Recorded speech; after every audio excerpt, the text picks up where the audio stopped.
Okay, Bismillahirrahmanirrahim. So, where did we finish the last time?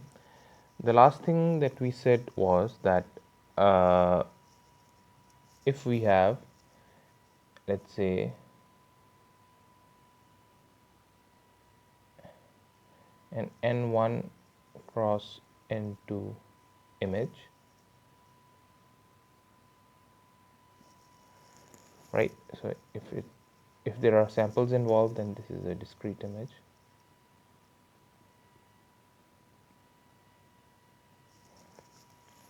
Then what can we do? We can represent this image uniquely. So we have a unique representation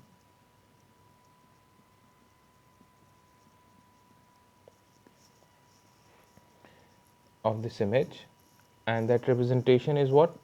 That representation is again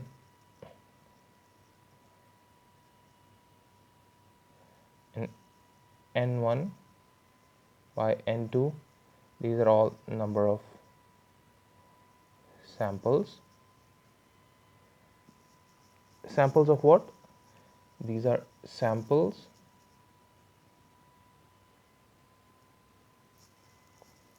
of the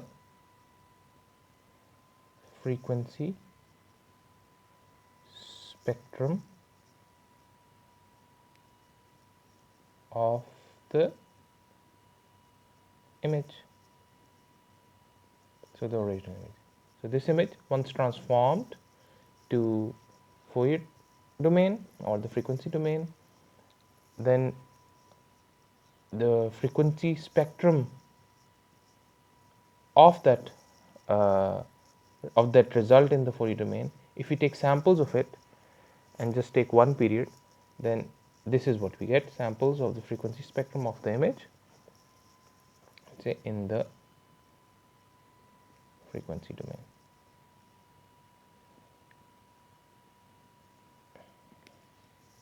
And it is sampled critically, so the number of samples on both sides are equal. So this was the intuition where we ended our lecture last time. So we said that this basically gives rise to discrete Fourier transform.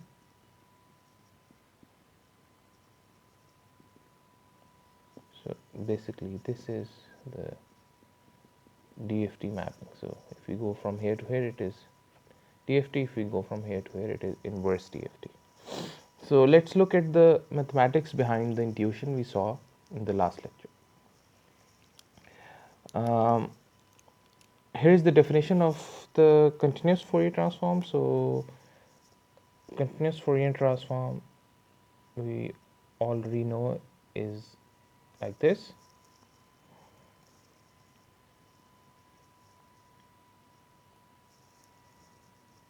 N1 minus 1, then the second summation for the second dimension, which is from n2 from 0 to n2 minus 1. Then we have the discrete image here, and then e power minus j omega 1 and 1, e power minus j omega 2 and 2. So what do we have? We have the continuous Fourier transform of a discrete 2D signal with the support of the signal n1. So from 0 to n1 minus 1 we have total n1 samples, and from 0 to n2 minus 1 we have total n2 samples. So the support of the signal is n1 in one dimension and n2 in the other dimension. This transform is useful because it helps us analyze images in the frequency domain, but it has certain drawbacks. And the drawbacks are quite important because it is not a computable transform. Why? Because x we have to compute x, which is the transform, and we have to compute x for omega 1, omega 2, and omega 1, omega 2 are continuous. So we have to compute omega 1 x for omega 1, omega 2 for all values of omega 1 and omega 2. And we can only do that if we have a closed form expression for x and 1 and 2. So what do you mean? What do I mean by closed form expression? A closed form expression would be that x of n1 n2 is equal to, let's say, cos omega n1 plus cos omega n2. So this is an expression in which this function is given. But what we have is not an expression. What do we have? We have a digital image, and the digital image that we get is something like this, and it has no closed form expression, or it cannot be mathematically written in as a function. So that is why we actually cannot compute this transform.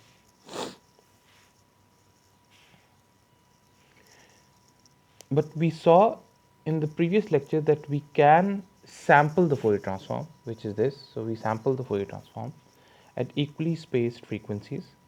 So what we can do is we can do this. We can get a sampled version of the Fourier transform where the samples are taken from the original continuous Fourier transform.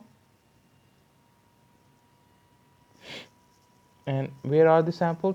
The samples are at omega 1 is equal to 2 pi over n1, and 2 is equal to 2 pi over n2, and this k actually goes from k1 goes from 0 to n1 minus 1, and k2 goes from 0 to n2 minus 1. So let me slide it a little bit. Okay,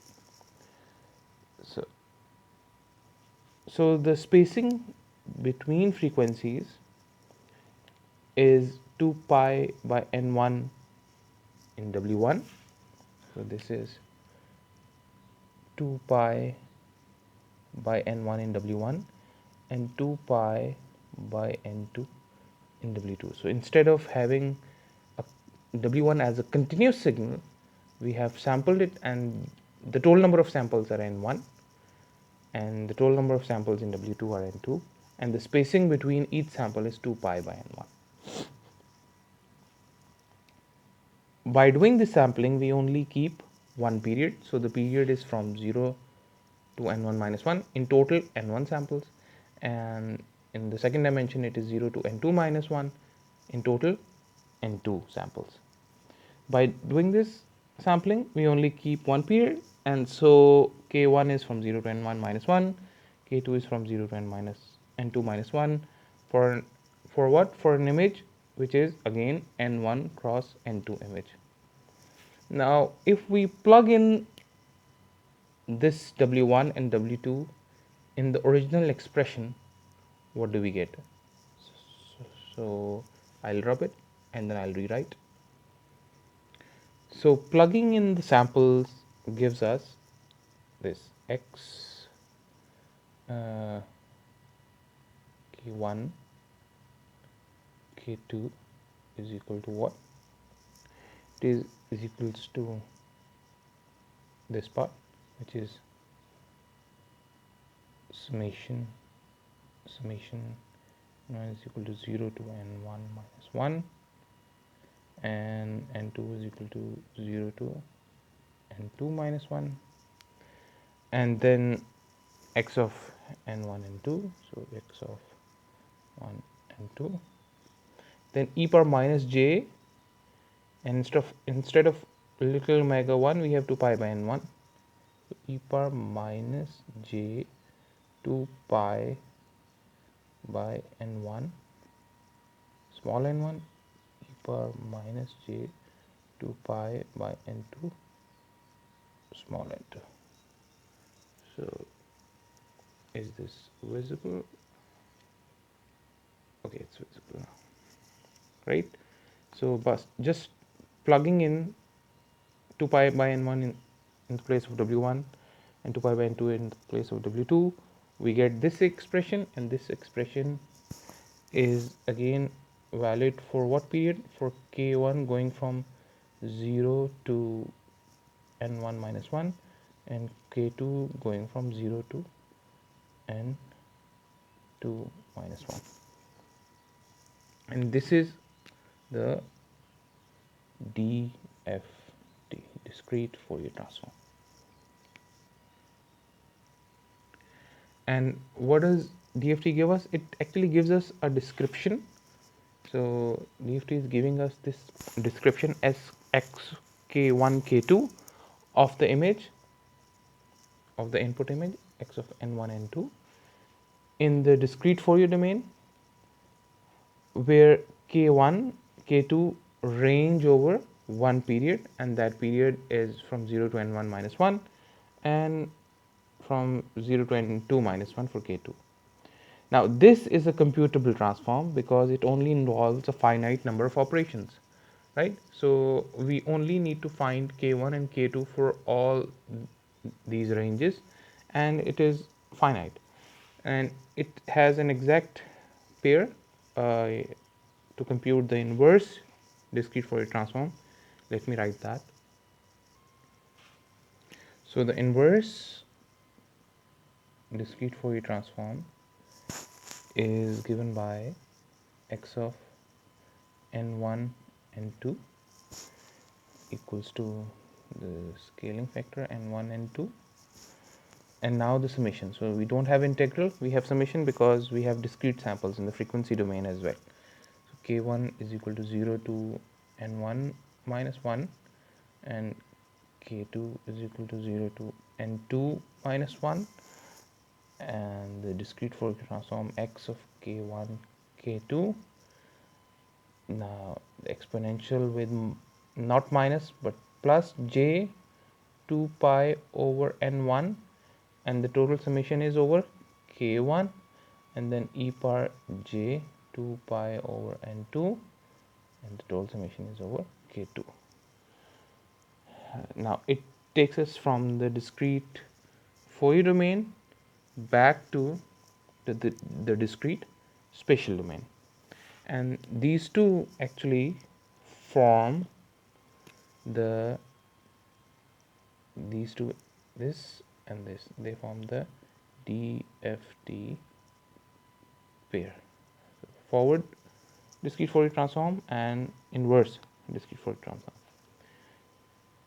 So basically this pair maps n1 cross n2 discrete space samples, these guys, to n1 cross n2 samples of the Fourier transform in the frequency domain and vice versa. Now this is an exact transform, so we can go back and forth between the two small x and the capital X with no error. The other things are similar as well, but the only thing different is that in Fourier transform we get a linear shift, and in the discrete Fourier transform we get circular shift,